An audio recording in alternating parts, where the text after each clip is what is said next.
SiriusXM NHL Radio Scott Laughlin in a second. Let's bring in Scott. I know he loves football, though. And our poll question today, Scott, is simply this. Are you suffering from Chiefs fatigue as we get ready for Super Bowl 59 and they're in 5 of the last 6? What are you voting on that?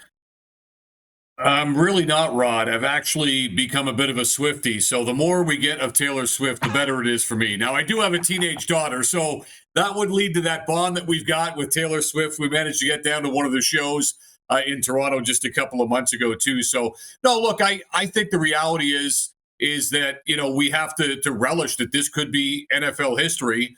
I know Cowboys fans remember the Cowboys being that close, if not for a dreadful start in San Francisco in the NFC Championship game way back in the mid-1990s. They would have had the opportunity to go for 3 straight Super Bowls as well, too. So there's a reason that nobody's ever done it before, and I think you've got to appreciate what they've put together. All they do is win, win, win, and they might just be peaking at the right time, saving their best for last. Okay, you back up the truck.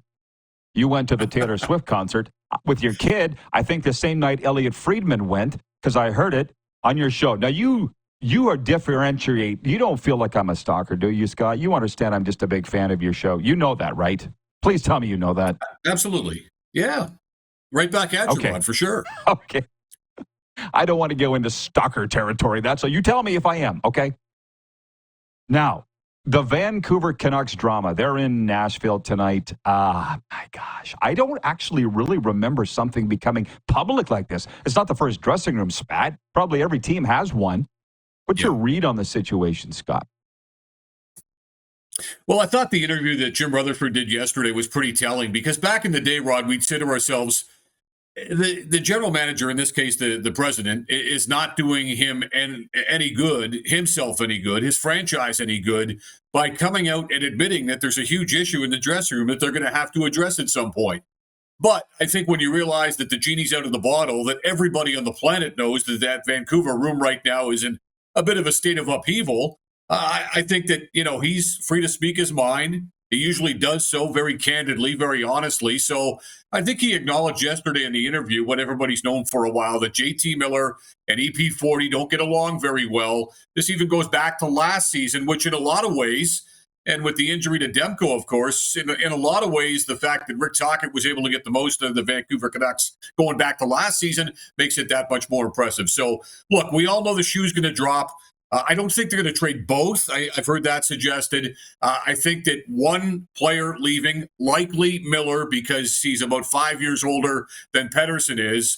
One player out the door is going to probably alleviate a lot of that pressure out there in Vancouver. And I think you'll see a little bit more in the way of harmony and probably a little bit more in the way of on-ice success once JT Miller gets traded. If they can't trade Miller, like we say, you might want to try to hit the home run on Elias Pedersen. But right now, it's pretty clear that at some point, whether it's tomorrow, next week, next month, or in the offseason, Rod, when it might be easier to orchestrate a huge deal by bringing everybody back into the fold, that something's going to have to give.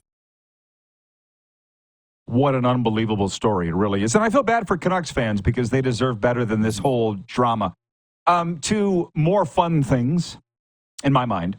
Alex Pietrangelo pulls out of the Four Nations face-off for his own reasons. Whatever. Cam Moon and I agreed on this show yesterday. Hey, it's his life. It's his deal. Who knows what he's dealing with? We don't know. Who would you like to see replace him? I had Chris Tanev on my roster when we selected our rosters about 4 to 6 weeks ago, I guess it was. I had Tanev on the roster. I actually had Shea Theodore playing with Pietrangelo. Now that's not going to happen, as you point out.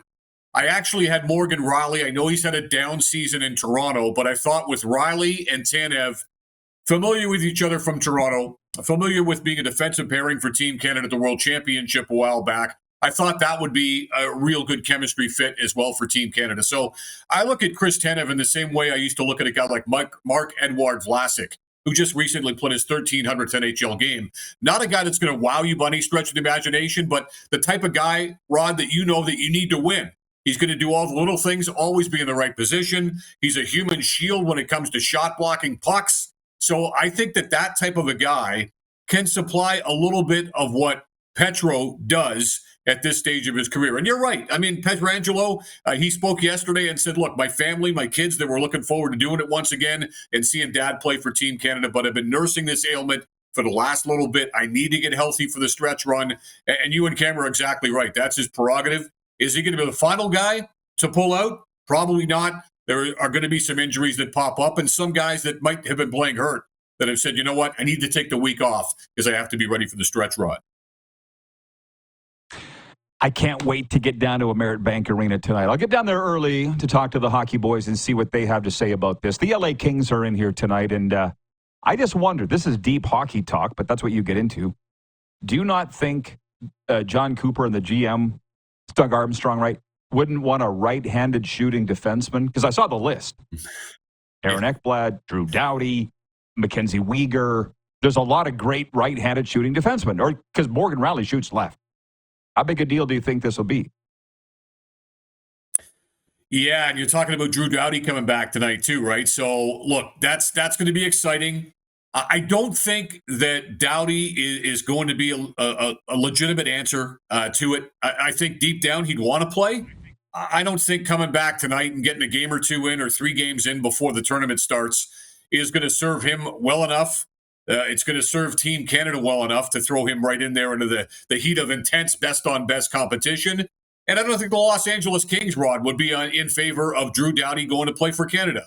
I don't think they would be in favor of that because it's too risky for a guy that is going to be integral for them down the stretch to run the risk of him maybe not being up to speed and getting re-injured. So you don't want that. To answer your question, yeah, it makes sense just to slide a right-handed shot defenseman in there. If it's not Chris Tanev, Rod, I would have no problem. I don't know about you, but I would have no problem with Mackenzie Weegar. I really wouldn't. I know Mackenzie Weegar's come out, and I know he had that dreadful giveaway last night in the loss that Calgary had against Washington. But Weegar has said, look, I've got a Mexican vacation planned. I'll be glad to scrap that if you guys pick up the phone and give me a call. So my number one choice would still be Tanev for that stay-at-home defensive presence. But I think Mackenzie Weegar as well would probably be up there as far as my options are concerned. And I think to your point as well, Rod, I think ideally you'd like to slide a right-handed shooting defenseman in there. It's interesting. I didn't even see Tanev's name on the potential list, and I think that was a gaffe by them. He would be a very good candidate. Hey, how many Chicago games do you get to watch? I know you watch a lot, but how many? 50%, 60%, 10%? How many do you see of them? Well, I guess the question, Rod, would be how many full Chicago games have I watched, right? Because so many times, and I know you're the same way, Rod, you go up and down the dial, right? And Chicago, to answer the question, is not necessarily a go-to game. When you've got 5 games, 8 games, 10 games, 14 games, whatever, Chicago's usually not your first choice as far as your featured attraction, marquee attraction is concerned, right? As good as Connor Bedard has been, they still don't have enough around him, Rod, right? I mean, this is still a work in progress. He's got 18 points in his last 17 games, but a lot of the guys in their system have still not arrived. Frank Nazar is going to be a good player, but still scratching the surface, trying to figure things out in the NHL. Oliver Moore is a kid that obviously was drafted in the Bedard draft and a second first rounder that the Blackhawks had at that particular draft. He's still a ways away too. So, look, I mean, Chicago's not necessarily a go-to. I think they thought they'd be better this season. They aren't. But last night was a pretty impressive win against the Tampa Bay Lightning. And for a young team like that, generally speaking, that's usually a pretty good confidence boost. The reason I ask, I feel this is more of a chat than an interview, to be honest with you. I should have said, how many games have you seen a part of? Because, we were just up in Chicago last week. Saw 2 games live, and he was pretty good, Bedard. But he dominated the damn game in Tampa Bay last night. In Tampa. He did. I watched the whole thing. And you saw his goal. And I just I wonder how good he would be on a playoff team and how long this is going to take. Because I'll be honest with you, Kyle Davidson does not have the full confidence of that fan base simply because he's unproven. Like Jim Rutherford in Vancouver, he's in the Hall of Fame, isn't he? I'll defer to what Jim Rutherford thinks is best. In Chicago, I kind of wonder how long it'll be before, if they ever turn it around, because there's not a lot of hope in the barn. Do you see any? No, not at all. Not at this point. I don't see it. I think the best thing that they could do, Rod, in the offseason is, first of all, you got to figure out your head coach, right? Okay, so you still know that you've got the draft picks and you've got the young kids in your pipeline, but it's going to take a year or 2 or 3 for them to arrive on the scene to surround a guy like Connor Bedard with a little bit of something. If a guy like Mikko Rantanen doesn't extend with Carolina and he hits the market, should the Hawks be in on a Mikko Rantanen? Do you imagine him playing on a line with Connor Bedard? That might be something they can buy into if the Hawks are willing to go 13, 14 million a year. And I think somebody is going to do that for a guy like Mikko Rantanen, who might be in Carolina for a good time, not a long time.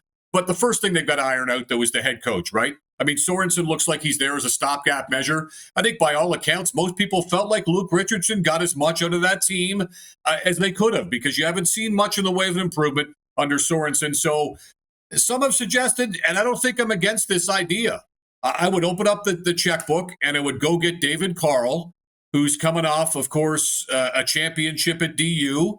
If he wins in a month or two at the Frozen Four, if Denver should get as far as the Frozen Four, that would be 3 NCAA championships in 4 seasons. Of course, we know he's won back-to-back with the U.S. at the World Junior Hockey Championship, Rod. I would say to David Carl, here's an offer you can't refuse. Why don't you jump into the NHL and see what you got with the Chicago Blackhawks?